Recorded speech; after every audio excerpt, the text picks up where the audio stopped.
Accélérez un peu, nos amis, accélérez, montre-la. Si vous voulez accélérer, on a pris beaucoup de temps. Accélérez, vous pouvez même prendre le photo après. C'est pas le Cédron, c'est le Kishon, la rivière du Kishon. Voilà. Alors, écoutez, là, nous sommes dans un endroit très important. La Mourhaka veut dire incendie.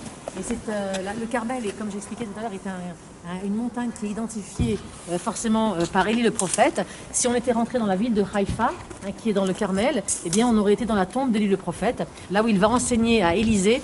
Il va donner son enseignement à Élisée. Donc, il y a une cave. On dit qu'il a été dans la cave et qu'il a enseigné à Élisée dans une cave qui se trouve dans le Carmel. Donc ici, on est toujours dans le Carmel, on n'est pas dans la ville de Haïfa, on est dans ce village druze qui tombe, si vous voulez, dans la vallée de Jizraël. Et juste en bas d'ici, vous avez le Kishon, la rivière du Kishon. Mourhaka veut dire incendie, comme je l'ai expliqué. Et pourquoi? Bien parce que nous sommes ici dans le lieu où Élie le prophète va mettre à l'épreuve les 450 prophètes, les faux prophètes, si vous voulez. Défier, exactement, va les mettre vraiment au défi à travers une compétition. Vous vous rappelez de cette compétition qu'il va faire? On se rappelle de Akab, ce roi Akab, on était chez lui tout à l'heure, le roi Akab, qui a cette femme, Jézébel, qui adule les dieux, qui est une païenne et qui adule les dieux, et chose qui est très très mal vue par Élie. Élie qui va ensuite, on se rappelle de lui, qui va s'échapper dans le désert, va être nourri par des oiseaux, par des corbeaux, ce sont des corbeaux ou d'autres oiseaux qui vont nourrir Élie le prophète. Et Élie le prophète est une figure extrêmement intéressante dans la Bible parce que c'est une figure qui représente la rigueur religieuse. C'est le combattant du monothéisme en fait. Voilà, c'est ça. C'est la raison pour laquelle Élie le prophète est aimé par toutes les religions, christianisme, judaïsme, islam également, les druzes également adorent Élie le prophète car encore une fois c'est le père fondateur, on va dire, l'image même de la rigueur, de la dureté. Il va jusqu'au bout et ne recule devant rien pour faire, si vous voulez, pour défendre le monothéisme. C'est ça l'image de ce prophète. Quand on lit l'histoire d'Élie le prophète, on voit qu'il est très différent de temps. Alors on appelle Élie à Giladi, parce qu'il vient des monts de Gilad. Les monts de Gilad sont tout à fait à l'est, de l'autre côté du Jourdain. Élie à Giladi, Élie à Tishbi, de la ville qui s'appelle Tishbi, de Tishbi, de la ville de Tishbi. Et son rôle, si vous voulez, c'est de lutter contre le roi Akav pour justement contre cette idolâtrie qui était, si vous voulez, qui avait commencé petit, parce qu'au début Akav, on raconte comment Akav au début est un bon personnage, quelqu'un assez naïf, on va dire. Il épouse Jézébel, il adore Jézébel, il lui dit arrête de te suivre ta femme, arrête de faire cette idolâtrie. Et en fait, l'histoire qu'il nous a racontée, c'est comment Akav va se perdre, si vous voulez, dans son idolâtrie, et tout le royaume d'Israël va devenir si vous voulez, le royaume de l'idolâtrie à tous les niveaux. Et c'est Élie le prophète n'en peut plus. Il arrive ici, donc il met à l'épreuve il y a cette compétition il va se faire. Il va faire des feux, si vous d'un côté comme de l'autre. D'un côté les faux prophètes, et d'un côté Élie le prophète. Et Élie va faire ce qu'il va mettre. Il va mettre de l'eau. Vous vous rappelez dans son feu, il va mettre de l'eau. Et malgré tout, le feu va prendre. Et donc c'est Élie qui va gagner cette bataille effrénée contre l'idolâtrie.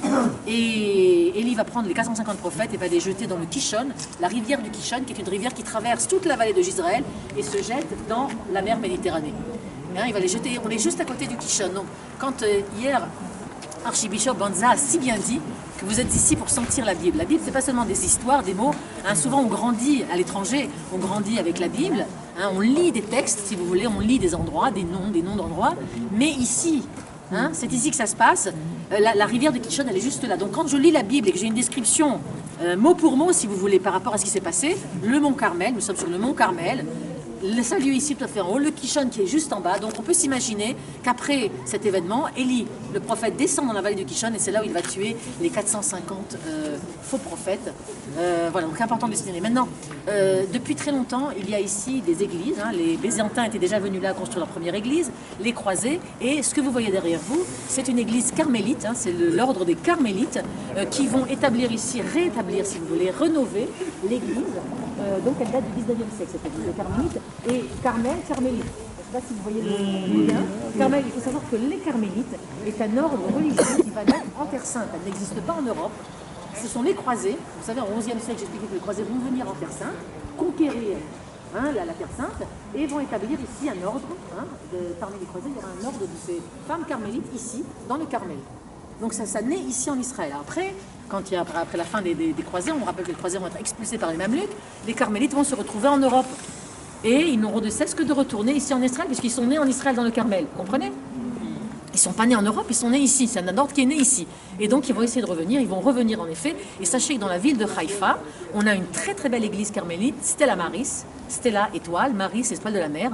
Marie, parce que la Sainte Marie représente, ou Marie la mère de Jésus, représente, si vous voulez, ce personnage qui est toujours, qui est toujours les marins, ceux qui sont dans la mer, elle est toujours dans les phares, par exemple, dans les villes, les phares, de manière générale, quand on a des phares, on a toujours la statue de Marie dans les bords de mer. Donc Marie Stella Maris, l'étoile de la mer.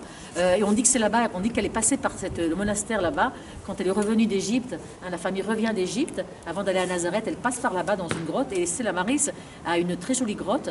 C'est juste en bas de la grotte d'Élie le prophète, hein, un peu plus haut on a l'église de Stella Maris. Cette grotte, on dit que c'est là-bas où elle a passé un certain temps avant de repartir à Nazareth quand ils reviennent d'Égypte.